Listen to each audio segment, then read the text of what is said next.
was like, wow, to see the whole thing. It was like seeing the Grand Canyon for the first time. And I was like, I don't know if anyone has ever seen this before. Has anyone ever looked at just that?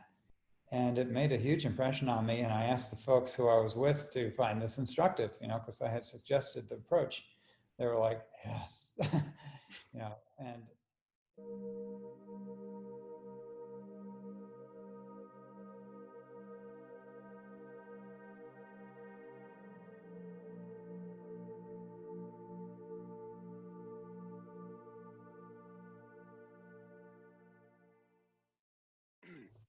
So I'm here with Gil Hedley, and well, Gil's had a major impact in my life, and I guess for a lot of people that would be sort of out there within the echelons of bodywork and movement practices that might have heard of Gil, a lot of would have heard of Gil from, of course, the very famous Fuzz speech that was put out a long time ago, and I know you've had a slight review of that, so it would be interesting to talk to you about that, but.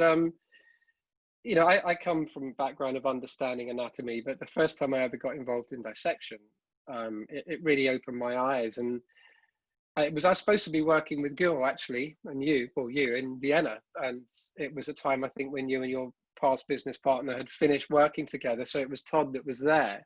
oh, I see. And that was my sort of first introduction. I think this was 2005 or 6 or something. Uh-huh. And it was something that I've been waiting to do for such a long time, but it made so much sense to me once I got under the skin.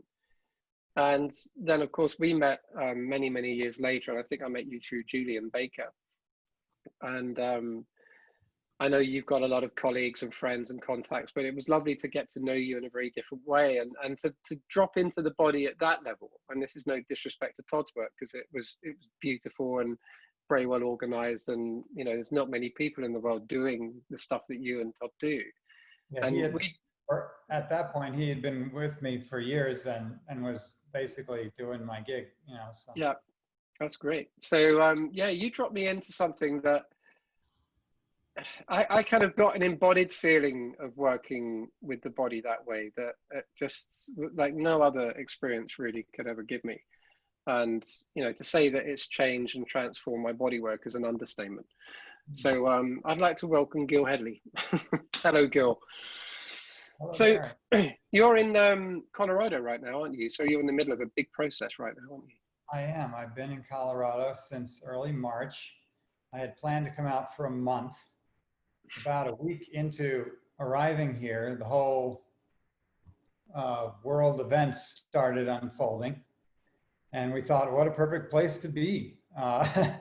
And basically the whole year's schedule canceled out on the lab, which opened the time and space for me. So instead of doing a month-long project, it looks like we're doing a 7-month-long project. That's great. With classes sprinkled in. And basically years ago, I made my integral anatomy series based on a few dissections, one primary dissection on a form I called Mr. Agape. And it was a wonderful experience. And I had just bought the best camera, sort of prosumer camera you could get. I spent $5,000 on a very fancy standard definition camera. It was the best standard definition movie camera you could get at the prosumer level. And it took wonderful images, which now look like mush on the screens that have developed since then. And I've learned a whole lot in the 15 years since I produced that. And so I thought, let me revisit, but with a different intention, because I feel like I successfully told the overview story of integral anatomy in that series. And now I'm wanting to kind of drill down on the integral anatomy of everything. Yeah. So instead of, trying to sum it up in 7.5 hours of 4 feature-length DVDs that I made at that time, I've probably shot 400 videos in the last 3 months, and will continue to produce them. And until I have an encyclopedic type of coverage of 2 bodies that That's I'm working amazing. on at the moment. And then after that, I'm just going to keep adding to it. So what I'm trying to do is create a couple things, both an archive, of the human body as I dissect it. So it's all the footage is dissection, Mm. on-camera dissection with me narrating. And my team here has dubbed me the Bob Ross of dissection because I'm like, oh, what a pretty little vessel. Oh, anyway, like clouds. Let's put some clouds here. How about some trees? So basically, I'm uh, I'm having a wonderful time paying very close attention to things that I generally am not able to spend as much time with. It's impossible in one of my programs where I'm running around the room answering questions and helping people out and following kind of a format that is very effective and it works very well as a container for transforming people's perspective on the body. But in terms of a geek getting into the uber details of literally every single named tissue, Yeah. I'm really having fun with that. Not for the sake of the naming, but for the sake of, like I said, sort of paying attention and also sort of spinning out the story of integral anatomy into a much more comprehensive curriculum that I hope might be adopted generally. That's really interesting because as well we both know this. I was in the Placentarium for that 6 months running from July last year through to December, and we had that amazing experience of working with the one form for all that period of time. Mm-hmm. But the difference with that is that we weren't reducing her down to nothing, where in a lab at some point they get reduced down to nothing.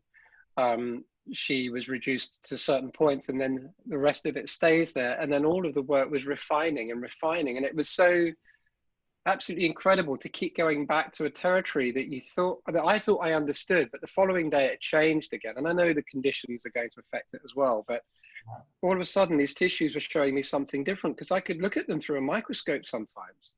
Mm-hmm. And that was quite incredible. And just when I figured I thought I knew something about it, the following day it presented something totally new within that same 1 centimeter of space. Yeah. And it's such a joy and a privilege to be able to have that time to work that long with a particular form. So for you, you must be absolutely in heaven with that.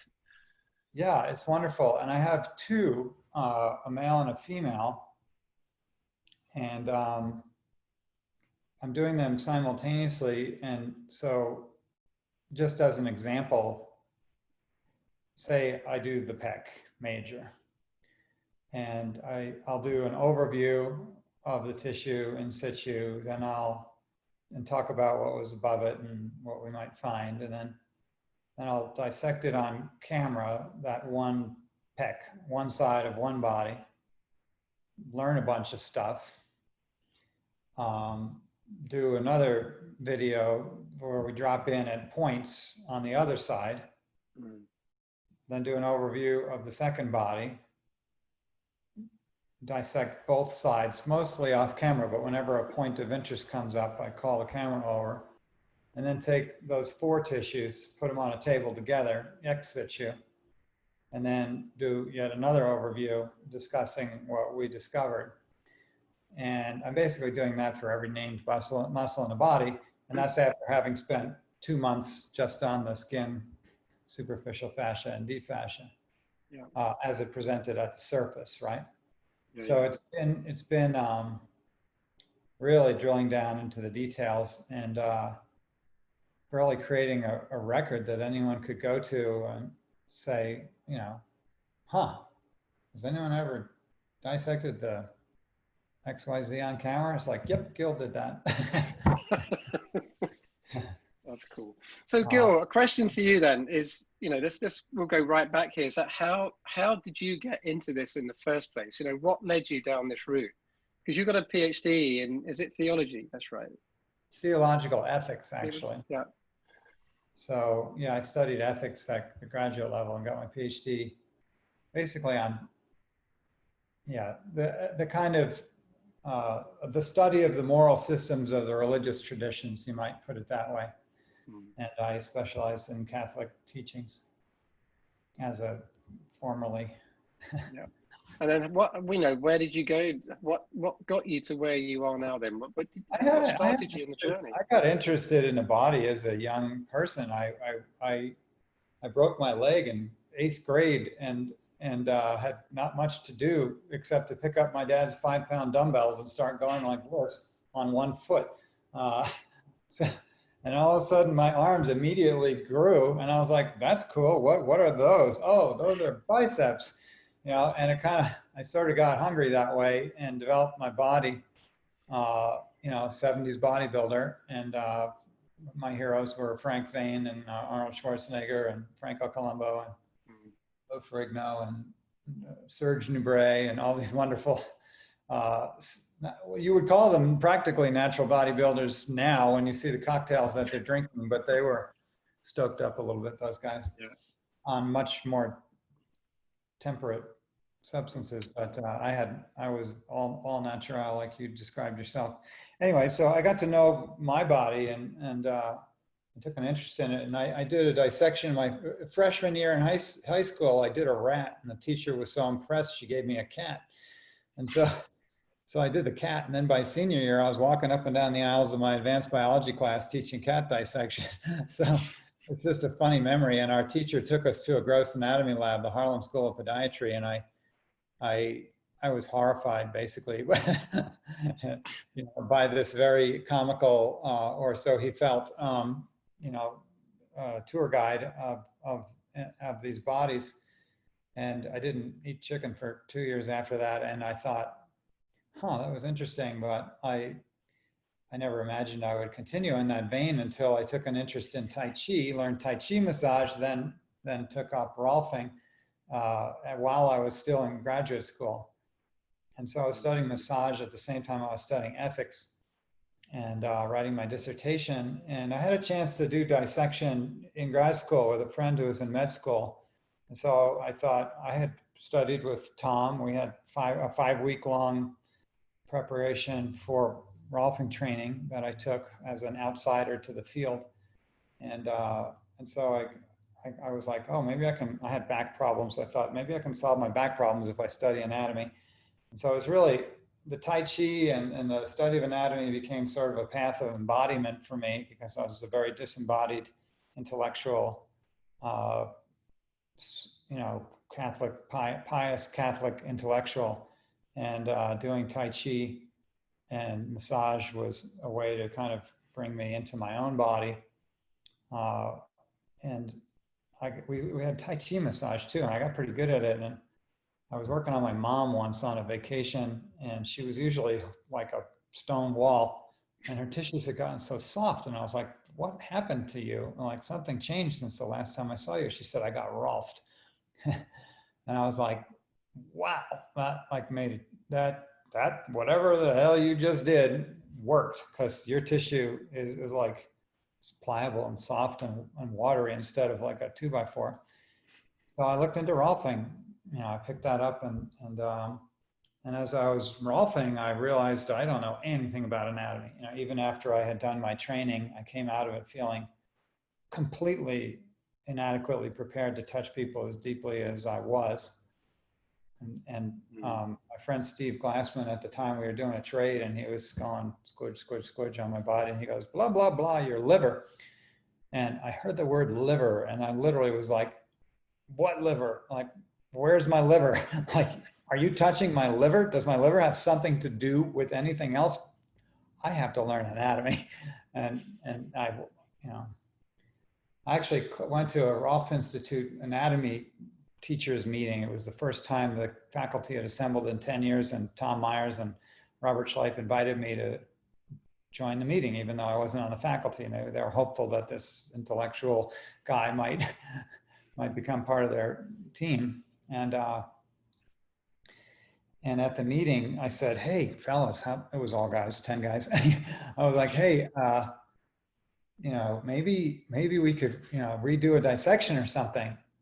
Because they had Louis Schultz and Ron Thompson of that faculty, who Louis Schultz from Rosemary Fridays wrote Endless Web. So Louis was at the meeting, and I was like, hey guys, maybe we could do that again. That looked cool. And they're like, yeah, let's do that again.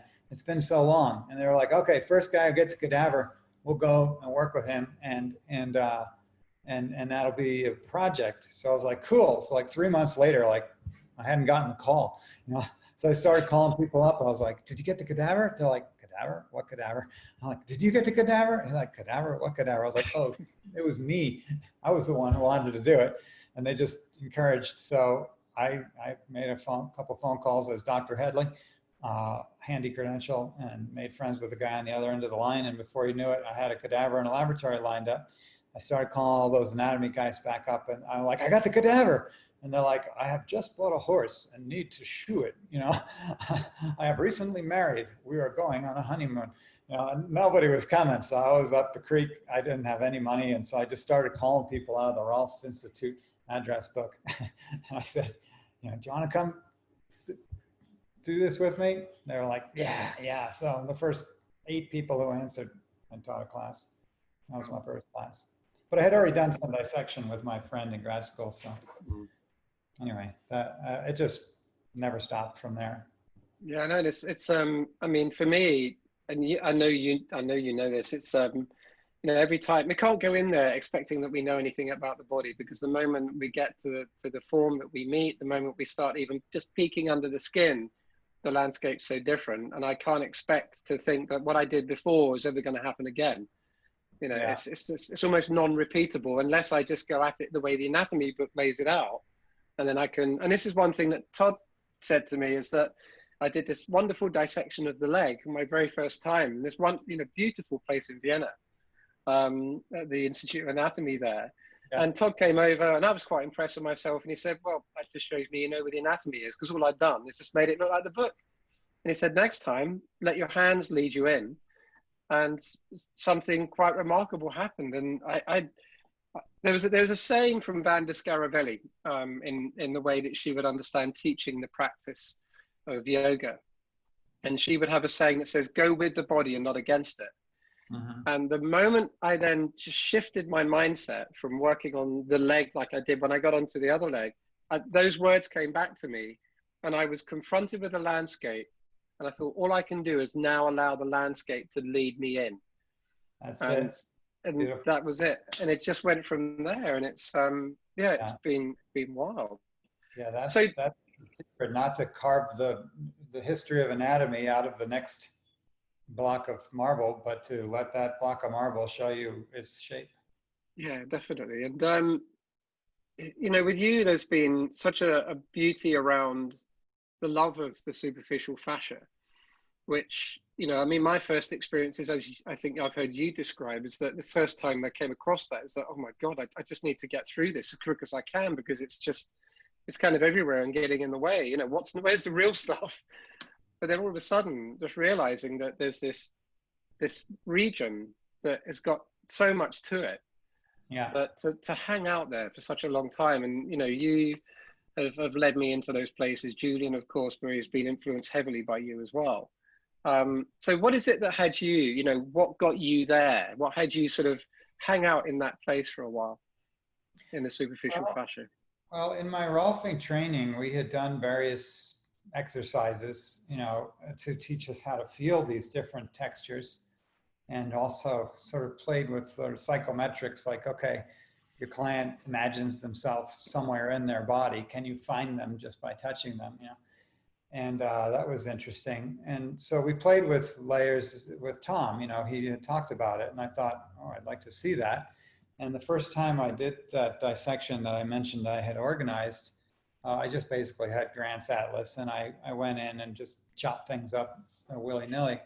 And it was a disturbing experience. In the long run, I had a lot of nightmares, and it was such a hack job.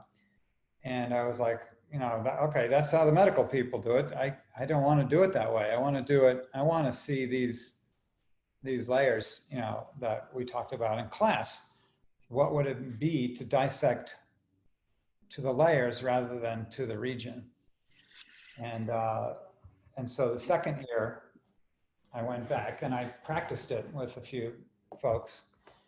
And, you know, our dissection skills were very minimal, but I could say, let's just take off the skin any way we can get it off, little chips, little pieces, whatever. It wasn't like beautiful. But at the end of the day, there was this yellow fleece in front of us. And it was like, wow, you know, to see the whole thing. It was like seeing the Grand Canyon for the first time. And I was like, I don't know if anyone has ever seen this before. Has anyone ever looked at just that? And it made a huge impression on me. And I asked the folks who I was with to find this instructive, you know, because I had suggested the approach. They were like, yes, you know, and that was, you know, 26 years ago, and it's continued to speak to me. You know, it's a deep sea, that layer, if only because it's so little explored, you know, so little considered. Mm. And yet it's essential constituent, textural and physiological and functional element of the human body. So what's it doing in that bucket? So all I basically did at first was slow down the rate at which it went into the bucket. And the thing is, if you're doing a 16-week gross anatomy semester at medical school, then that's 16 times you have to go through something that's not on the test to get to something that is on the test. And so you develop a very dismissive attitude, not because you're taught to dismiss it, but it's just the structure of the dissection approach. Whereas if you know, in one day reveal it and in one day reflect it, you have a profound experience of it that's life altering, and that doesn't ever seem to be in the way. You know, it's like it's a star, but it's a star for a day, a whole day. Give it a whole day, you know, to just hang out with this and marvel at it. And then, you know, like castles in the sand, that layer washes away and you're on to the next one. But it makes a deep impression. And then if you do that, you know, 400 or 500 times, you start to see more, because I've done it a lot. So you start to see more. And when you, and then it's like, I mean, what to me started as just an amazing yellow fleece then turned into a thing that has its own depth of structure and complexity, which has continued to sort of reveal itself to me over many years. And it's just like, I think any sculptor who works with a given material develops a kind of a deep relationship with that texture. And I've had the chance to develop a relationship with a number of textures, you know, so I'm not just working with wood or with marble or with clay. I'm working with skin and superficial fascia and what I call perifascia. And now I have two more words, deep fascia and deeper fascia. I'm glad you said that, because I was trying to describe something to someone the other day when I was going through some images of what we've been doing in Germany. And then I was just saying, well, there's this deep fascia here, but there's some deeper fascia there. So, but I don't know what that would be called. So, and we had this whole thing over the table at one point in Germany where Dr. Cheromensky came over and he said, well, what is that tissue there? And there was one group divided because they come from one particular school saying, well, it's this certain fascia, and another group from another school saying, no, it's this fascia. And he just said, well, if you can't make your minds up, what conversation are we having if you can't make your minds up? And I thought, oh, okay, this is interesting. Well, and also if you have something that's extremely complex and you place a number of intelligent people before it, they'll tell different stories. I don't find that offensive. I find that expected. That's an expected result of a group of intelligent people facing a complex subject. And I don't personally consider it an advantage, actually, to reduce it down to a singularity that everybody agrees upon. To me, I'm with you there. That's what I call, and I don't mean this ironically, fascism, literally. Yeah.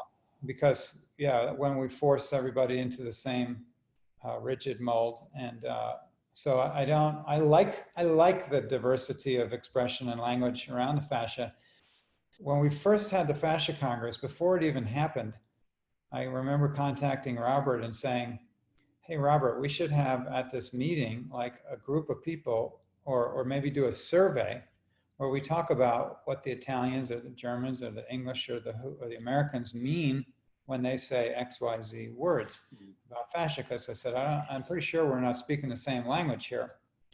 And I was thinking about Sergio Paoletti's book, which I had looked at, and I was like, wow, this dude's got a totally different nomenclature than I do. And what's that about? I need to understand what he's talking about. I'm not sure what he's talking about using similar words that I do, but pointing to different tissues. And so I thought, well, if we're going to have like an international fascia congress, we ought to, have a translator guide or something like that. It wasn't that we should all say the same thing, but just that we know what each other meant by which words and what tissues we were referencing. Because if an Italian person is publishing on the lumbodorsal fascia and an English person is publishing on the lumbodorsal fascia, are they referencing the same tissue if we were standing in front of a cadaver? I'm not sure. Or the superficial fascia, if you're Carla or you're me, we're using the same word and we're pointing to slightly different things. So, and Robert said, well, at this point, and this was how many years ago? That was quite many years ago, right? When a year or two before the first Congress. I don't know when that was, but he basically said, well, Oxford Online Gray's Anatomy is kind of the world standard for nomenclature, so we're good. We can always reference back to that. Of course, 12 years later, there's nomenclature committees, and the whole issue is quite, a hot topic. But it's something I've been thinking about for a long time. And from my perspective, it's like, let's just get a translator, rather than forcing it into one definition or another has always been my preference. Because there is usefulness to the different. In other words, people develop the language they did because it's useful. It's useful to speak Italian in Italy, and it's useful to speak English in England, right? So, and people know what they mean by the words they say. I don't think the whole world should speak English. I don't think the whole world should speak Italian. And I don't find it any different in anatomy, even though like the Chinese and the Japanese use the same characters for different words and to express different thoughts. We can, I feel, as anatomists also do the same, and not be forced to relinquish or deprecate our good longstanding traditions that have purpose and meaning to a given culture. You froze, or I put you to sleep. You froze. Just frozen, I think. Hello, hello. Hello, hello. Am I moving for you? You're back again. I hear you a little, but I don't see you moving. Huh. Gary? Oh yeah, there you go. There you are. We shall continue. The joys of Zoom. The joys of Zoom. Yeah, Zoom living. Yeah, so basically, to sum it up, I just say I appreciate diversity in language, and find that the diversity enriches me. If I learn the word table and I learn the word mesa and I learn tableau, it's all good to me. It all gives nuance. Yeah, it's the same with because I see that words can limit things so much when it comes to, especially. I talk about this a lot to people like James Earls and so on, is that there isn't a language in movement anatomy that there is in terms of your topographical anatomy, which is positional. That hasn't come about yet. And when we try and teach the understanding of movement and in anatomical terms, it just becomes too wooden. Yeah. Like words are just like knives in a way that the scalpel would create structure, then the words do the same thing, but it limits movement, I think. Right. What have you, in your experience from being someone that's educated, countless people in a lab from, let's call it an anatomical bias to some degree, but we're kind of shifting the boundaries of that. what's the importance, do you think, of knowing that medium in the body from a movement teacher or manual therapist, and understanding it from this perspective based on what we would see in a book? Well, like you said, if you're trying to move from anatomy, it will be very wooden unless your anatomy isn't wooden, right? If you, like you talked about, having a fluid sense of the anatomy, or if you realize, oh, the body is not made up of a bunch of parts, that there's continuity. What's the quality of the texture of the continuity, and can I experience and embody that? Can I bring that texture into movement, rather than bringing anatomy of words into movement, or bringing the biceps into movement? Forget it, it's not going to happen. But you can bring the texture of your muscle, if you have a sense of it, into movement, in a movement that's very different quality than the movement of a dense regular fibrous fascia or a perifascia, right? So if I can embody those tissues, and it changes my quality of movement immediately when I go to that texture in my sense. So I feel like my friend Russell Malafont, I don't know if you know his work. He's a British choreographer, and he's a dear friend of mine. We met at the Rolf Institute, and have been friends ever since. And Russell is just an unbelievable embodier of his anatomy. And I think it is partly his study of Rolfing and of martial arts, and of doing dissection with me, and his own deep anatomical studies that lend a quality of rich quality of fluidity to his movement that I don't think is necessarily achieved, by many, who haven't explored the body in this way.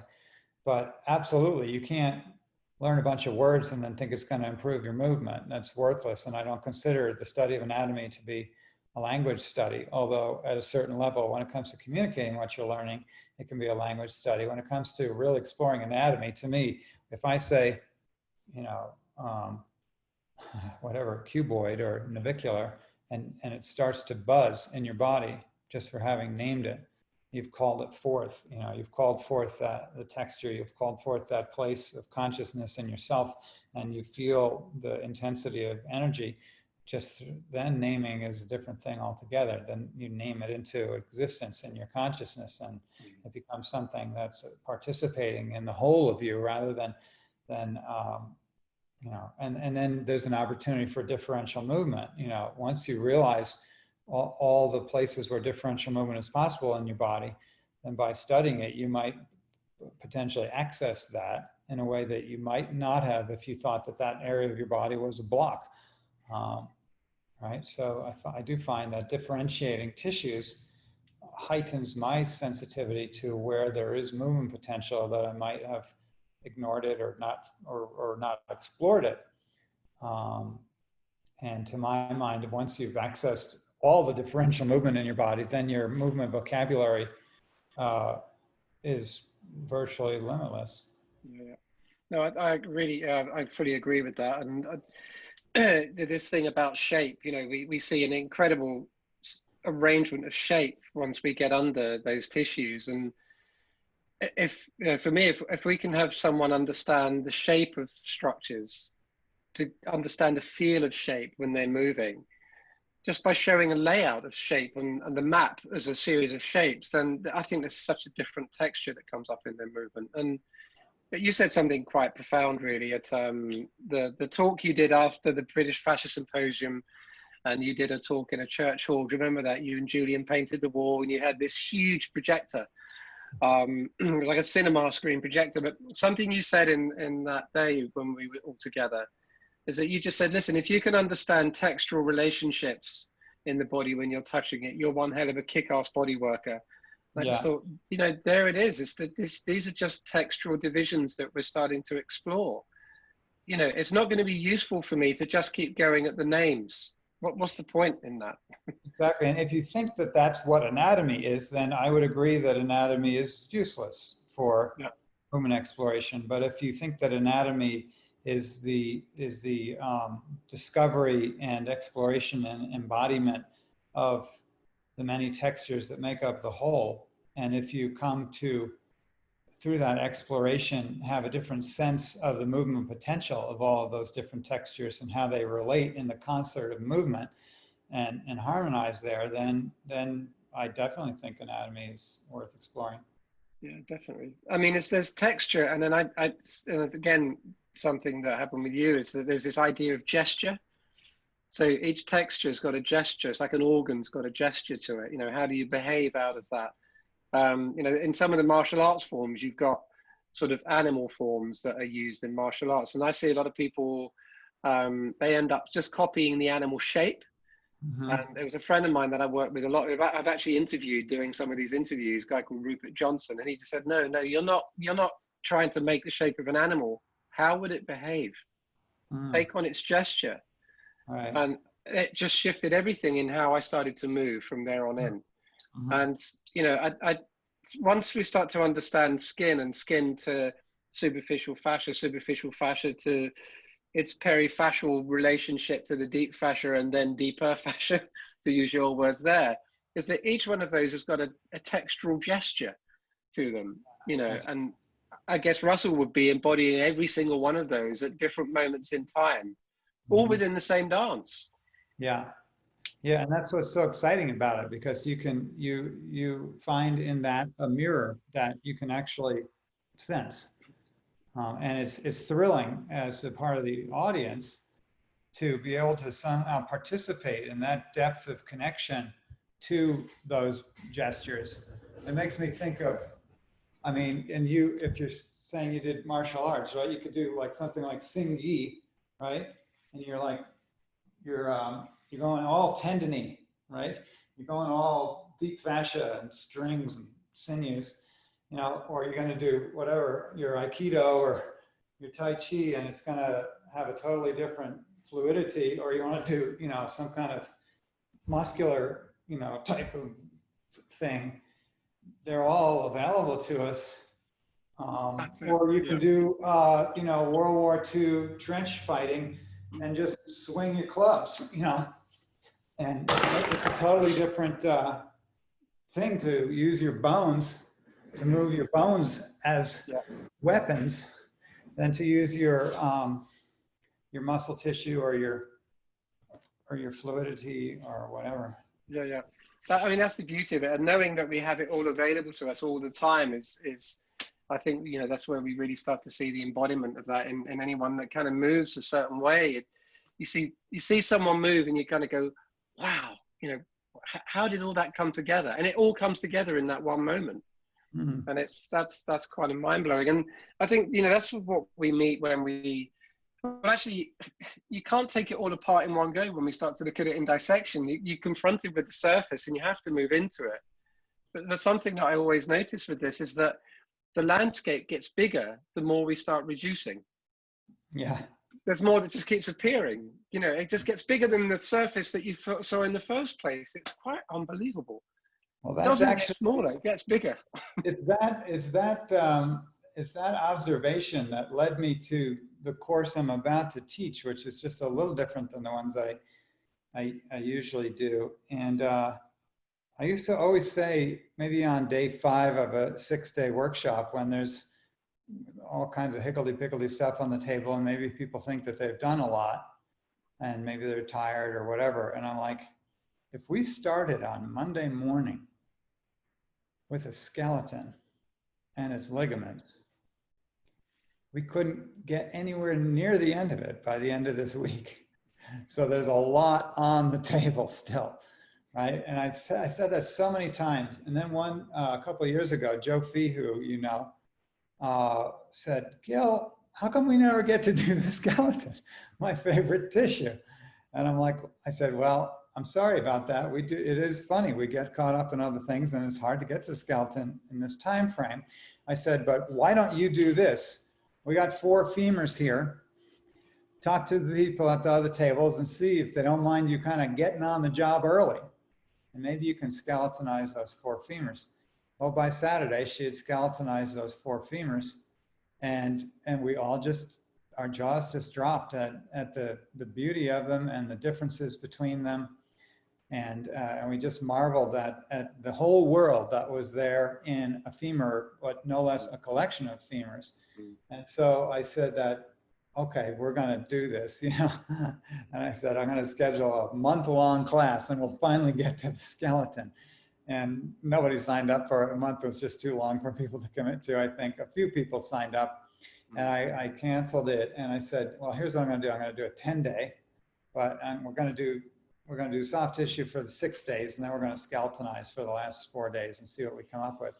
And I did it last year, and it really took us till the end of day 8 to have skeletons on the table, because they were so wrapped up in the soft tissue and they didn't want to move past them. So I had to crack the whip.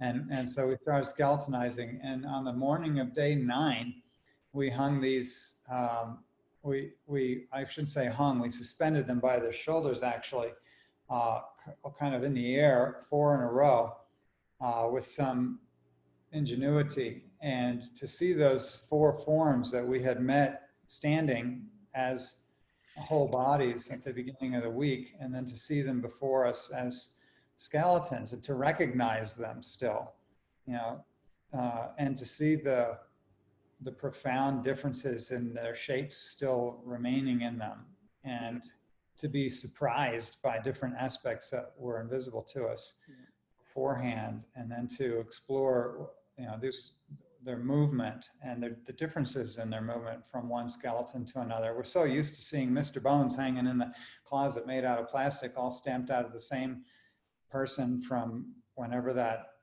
classic anatomical charts catalog skeleton was produced. And to think that that's what a skeleton is really a shame, because we are as different in our physiognomy as we are in our liver, as we are in our skeleton. And to be able to marvel at the uniqueness of that was profound. And so that's about, we're going to do that again starting on Monday. I do another 10-day class, but it's a workout. I do it with unfixed bodies and keeping them fit for community service over 10 days. Yeah, exactly. No, I understand that. But it's that's quite amazing. I mean, you know, we get down to that bone level, and it does. One thing I, you know, have a lot of people appreciate is the curve and shape of every single bony structure, because every curve and shape means something. If you can move understanding that, there's a very different quality of movement all over again. It's another texture. It's another texture, to be sure. Texture. And it's really, I really appreciate having had Joe's challenge to have a chance to explore that texture that moved me to create just another iteration of my class where there would be more time for that. And of course, it's like seeing an entire world and then having to go, even still, with only a couple days, you know, so with the bodies that I'm doing now, I mean, that is the destiny. You know, we're skeletonized from the feet up to the pelvis, and now I'm working my way up through the musculature. And I spent all day, last 3 days, working on the back, and I just learned. Good for Joe. Yeah, good for Joe for putting that across as well and pointing that out, because that is, I guess with the work that she does and her influence from Paul Grilly, you know, understanding that is and Bernie Clark. That's great. Paul and Bernie have, you know, I mean, Paul, I think, was the inspiration, and Bernie kind of drilled it down at the intellectual level in his books, which are just marvelous compendium of wisdom around the bony morphology. So finally, Gil, we've got to talk about this, the fuzz speech thing. You know, the fuzz speech thing, you're gonna, I mean, it's still, I think it's very relevant. Stairway to Heaven performance, you know, it's like, I'm sure Led Zeppelin was ready to shoot themselves in the head by the 50,000th time they sang Stairway to Heaven, but fortunately I'm not repeating it over and over again. YouTube is doing it for me, so You've got so many other speeches as well that you do. I'm not going to repeat those ones, but you've kind of made slight nuances and changes to that. You've created an addition in terms of language to it, haven't you, or something? Oh, it's developed tremendously, not slightly. And really, that fuzz speech, that was the last time I gave it. when I recorded it, I was like, thank God I never have to say any of that again. And like a million views later, it's like, oh, Lord have mercy. But it's funny because I had already changed my language even when I recorded that. And you can hear in my videos at the time, I started using the phrase filmy fascia. And so basically I told that speech for about 10 years and stopped. And then for the next 13 years or so, I used the phrase filmy fascia to describe the texture that I was encountering, which I knew not to be aberrant or a mistake, but to be a texture of the human body that just wasn't in the book too much. Or maybe it was in the book, but it was in the book as loose areolar connective tissue, as if it was just an amorphous web and didn't have its own planar functional integrity, which I feel like I've now demonstrated conclusively in on-camera dissection repeatedly, and it's out there as well on YouTube. That bit that I did for the British fascia, I'm sorry, not for British fascia, but for the Berlin Fascia Congress, it was about a 10-minute video that I felt pretty much conclusively demonstrated perifascia as fascia proper, and not some second cousin to fascia or just some member of the fascial system. But no, it's a sheet. I can dissect it, demonstrate its tensile strength, bounce scalpels off of it, and do it anywhere on the body all day long, over and over again. And if anyone else would pick up a scalpel and give it a try, they can do it too, and they can join me in reflecting upon things that were should formally be called loose areolar connective tissue, in my opinion, and consider them as actually the anatomy of movement, the fascial anatomy of movement, because it's not the dense regular fascia that are the movement function. It's the filmy fascia, or what I call perifascia now. And I made up that word perifascia just right before the British Fascia Symposium in 2016. I think it was 2016, just in my effort to make up a word that people could use and not look like idiots when they're talking to other anatomy people or medical people or other body workers for that matter. I think it's a really good word, perifascia, because peri just meaning around or near or proximate to, and fascia, well, we can all argue about the definition of it, but mostly we can point to it if we open up a body. And so it's the fascia in which the other fascia are embedded, actually. And so I can cut it off at the top of the deep fascia, and I can cut off at the bottom of the deep fascia. But it's as if the grid of the deep fascia is actually suspended in the perifascia matrix itself, and it's actually the stable element within the movement element. And you can't have one without the other. You can't have all movement and you can't have all stability, right? You have to combine movement and stability in a way that generates function.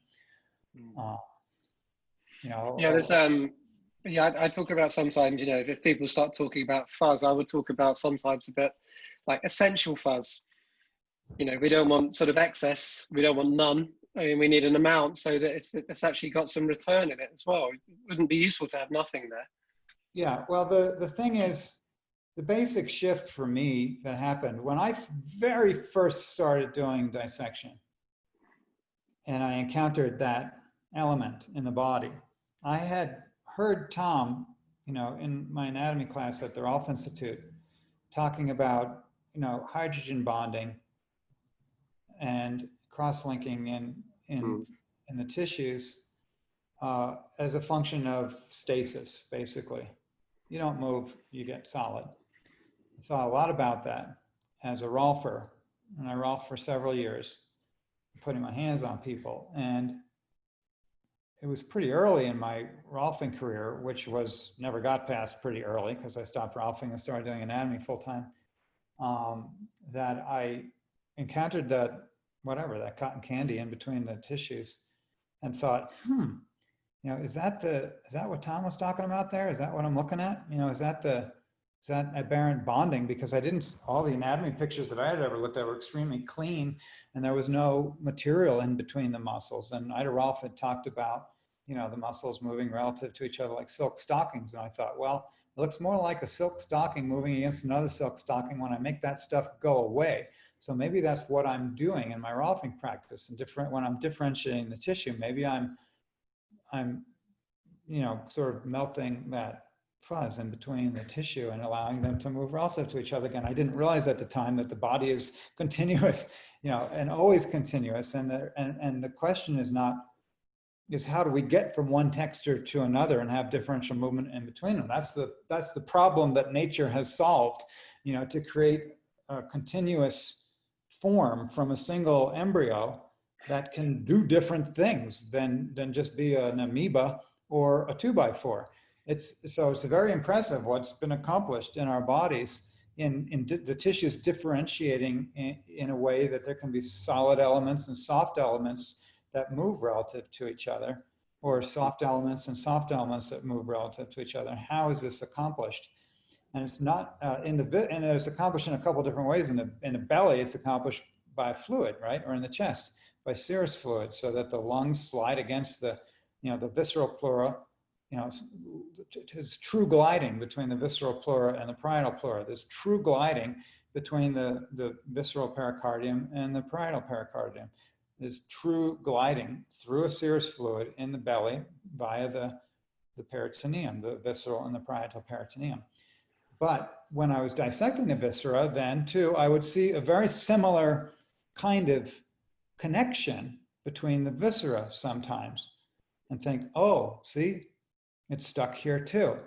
And it was stuck there, and that was an actual adhesion. I was witnessing actual adhesions in the viscera, and then extrapolating that perception of adhesion to the musculoskeletal system, where I also saw a very similar fuzzy tissue, right? So it's an easy mistake to make, given the way anatomy is drawn, given the reality of adhesions in the abdominal space, and then reflecting on the very similar appearance of the tissues, right? And so it took me a while to realize that, no, that's not a limitation on our movement. That's actually the anatomy of the movement. That it's dry, it's normally wet. It's normally not in tension, right? And so it took me a while to interpret, without any help really, what I was seeing. But eventually I got there and realized, oh golly, this stuff belongs here. It's in everybody, everywhere. And this is, and yet, here's the funny thing. In that same place where that tissue belongs and is and looks like that, it can be sick. It can be exactly as I describe it in the fuzz speech. Yeah. Fuzz speech is like 99% right. What's wrong with the fuzz speech is my underlying early misperception that maybe it doesn't belong there, which I then kind of conveyed in imagery that was, in my opinion, still is kind of misleading. So I didn't have the kind of archive I do now of imagery, and I didn't have the same understanding. So when I show Mr. Agape's underneath the shoulder blade dissected, and then the other shoulder blade not dissected, there's nothing wrong with the not dissected shoulder blade, but it gives the impression that you really should have a dissected shoulder blade and not an undissected shoulder blade. And I will forever regret that, but I won't take the fuzz speech down, because I've gotten so much feedback over the last X many years of people saying, that changed my life. Now I know I got to move. And yeah, absolutely. It makes a really powerful point. And from there on in, from anyone that might see that and come in with information, especially if they're coming on to say courses that, like Tom runs, you run, I run, or Julian runs, or whoever, is at least we can say, well, yeah, that's absolutely the point. And we know now that there's also this too, so that rather than, so it's a platform to work off. It's the best platform to come from. Yeah. Absolutely. So I did a tour in 2017. I remember that. Yeah, and the fuzz tour. I was like, I'm just gonna go with it. Like, in other words, it's like a rock star. If this is how people know me, I'm gonna bring them in with that, and then I'm gonna raise the bar. And so I basically spent 4 hours deconstructing the fuzz speech with images and conversation in a way that I hope helped people to understand that that the question isn't whether it belongs there, but what's its quality? What's the quality of the texture? And if it goes from slippery, which is the quality we want, to gummy, right? Then we're going in the wrong direction. And gummy is happening now as you and I sit here talking to each other, sitting on our ass, pressing fluid out of our butt cheeks, and they're constantly, their heat is rising, and they're basically, our asses are inflamed. So Yeah, I'm gonna get moving then. that's it. So the gummy quality can arise ephemerally and can dissolve ephemerally as you change position, as you move. So definitely movement is good. But if it goes from gummy to crystalline, if you start forming crystallized substances in those tissues, then they become literally brittle and less and adherent to each other. And you really are getting sort of, you're losing differential movement potential in your body. If a little old lady steps off the curb and her Achilles tendon snaps, it's not because the curb was too deep, it's because she'd become brittle in her perifascia surrounding the tendon. And penetrating it, right? So it's interpenetrating. It covers and it wraps and it underlies and it interpenetrates. And the texture of it is essential to our health. And that's so do you find, do you find then that all of this understanding has had you move differently in your life? Here's how I move, Gary.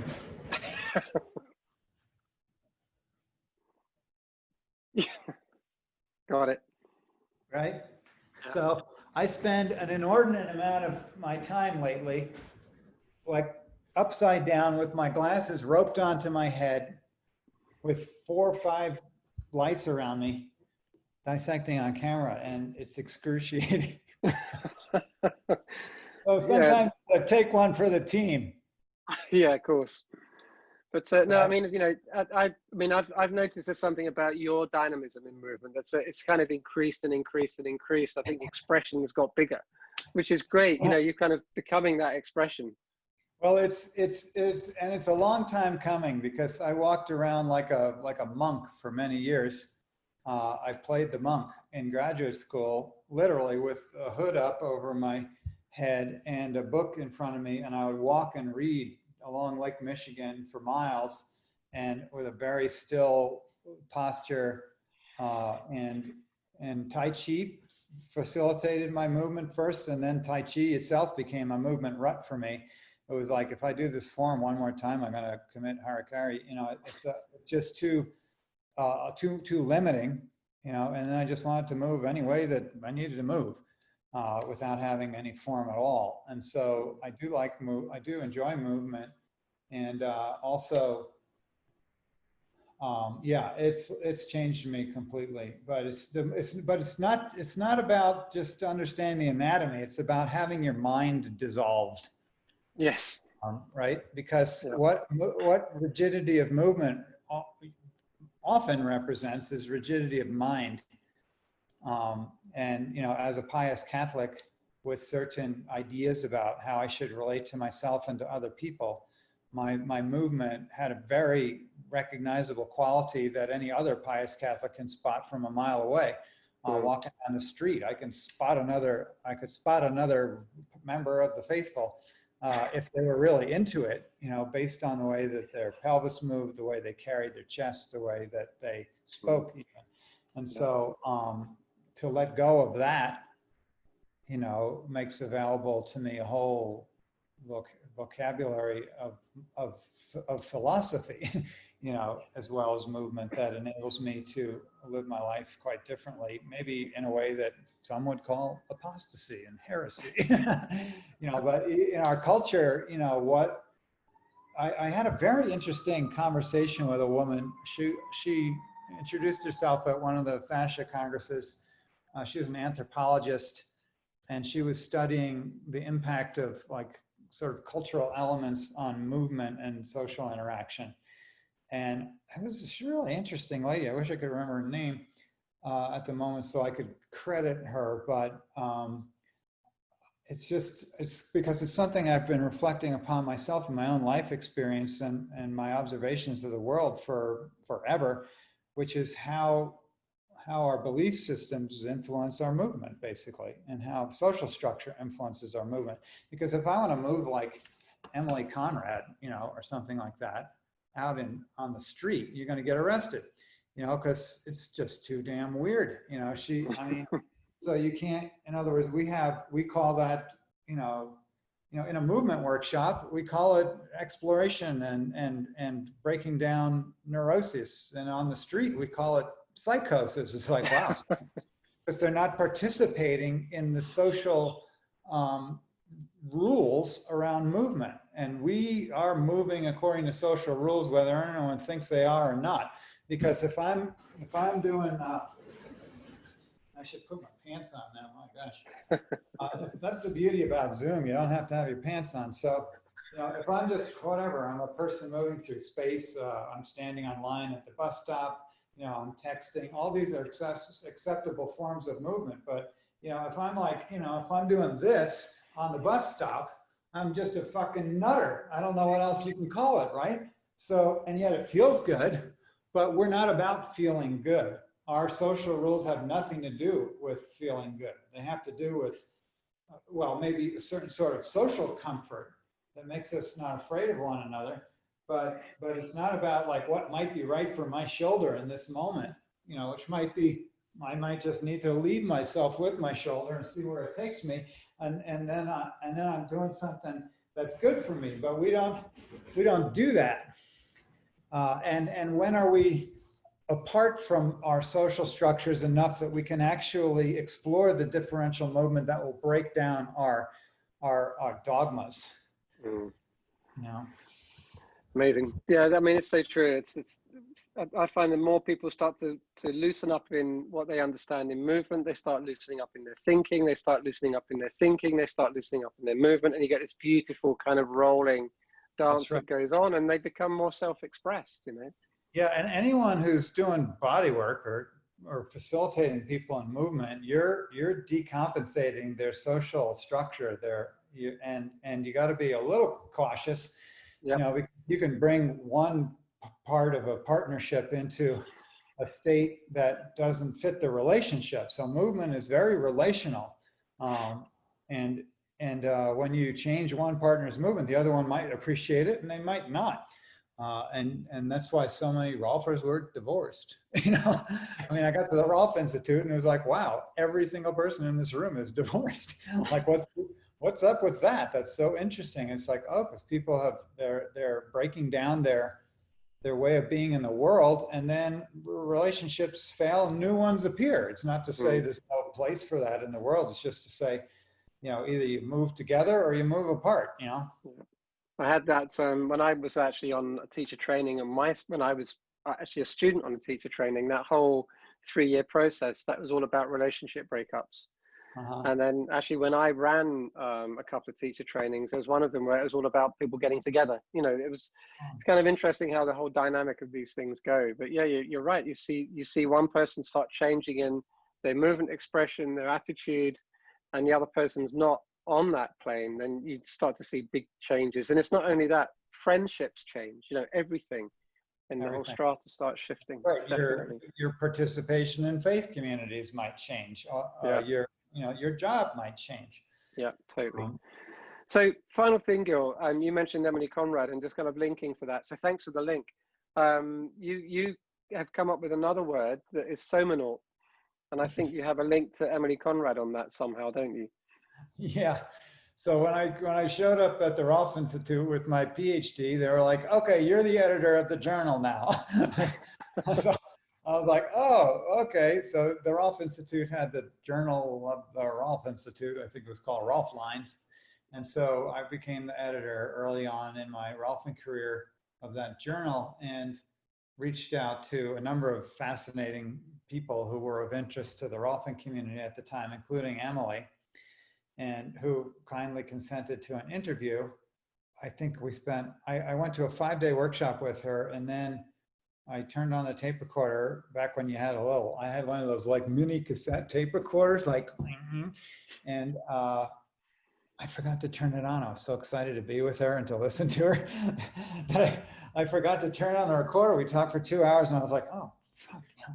Anyway, so she, so I was like, I just gonna have to go from memory. And so I wrote this article basically on Emily based on my memory of the interview.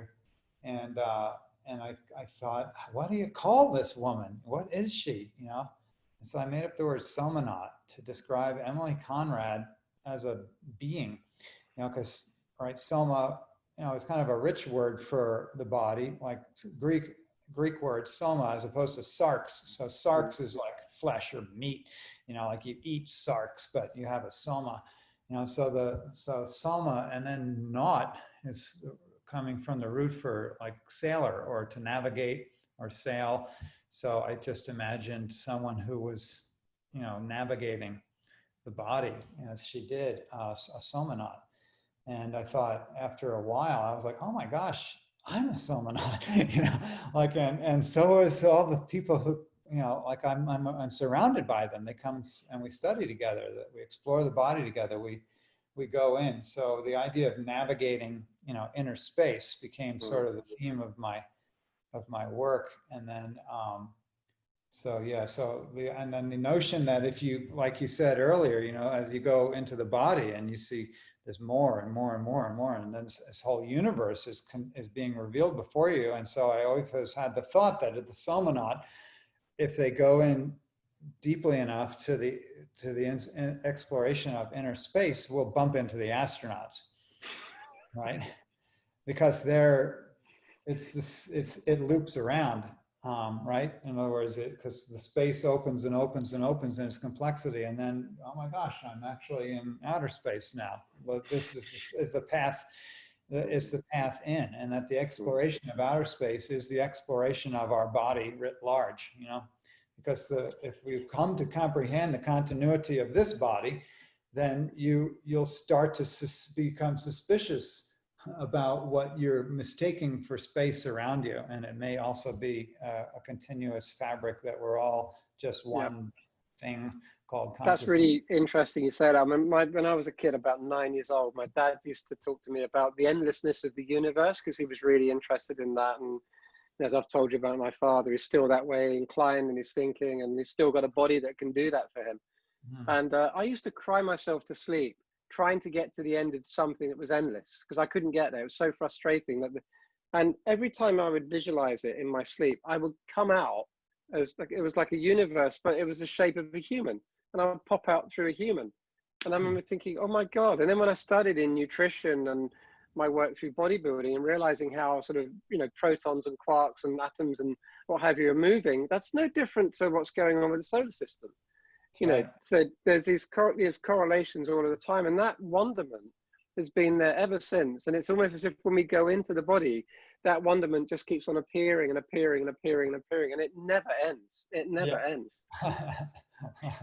Fellow somanaut, clearly. Well, Gil, on that note, I think we'll finish there. So thank you so much for doing this. My pleasure. It was fun.